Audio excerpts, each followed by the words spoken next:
لالچ کی سزا۔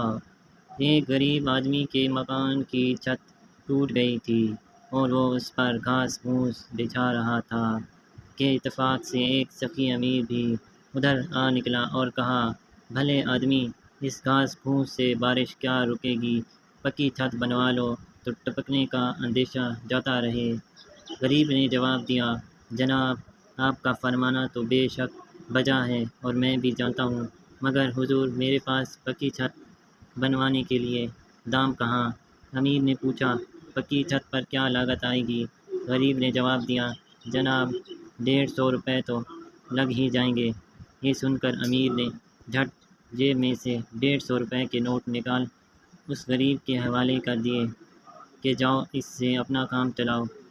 جب امیر نوٹ دے کر چلا گیا تو غریب کے پیٹ میں چوہے دوڑنے لگے کہ یہ تو بڑا سخی دولت مند تھا، اگر میں 500 کہہ دیتا تو اتنے ہی دے جاتا، میں نے غلطی سے کام کہہ دیا۔ یہ سوچ کر وہ امیر کے مکان پر پہنچا اور کہنے لگا، جناب میں نے اندازے میں غلطی کی تھی، چھت پر 500 روپے خرچ آئیں گے۔ امیر نے کہا، وہ 150 کہاں ہیں؟ غریب نے نوٹ نکال کر پیش کیے تو امیر نے اپنی جیب میں رکھ کر کہا، جاؤ، مجھے اتنی توفیق نہیں کہ 500 دے سکوں، کوئی اور اللہ کا بندہ دے دے گا۔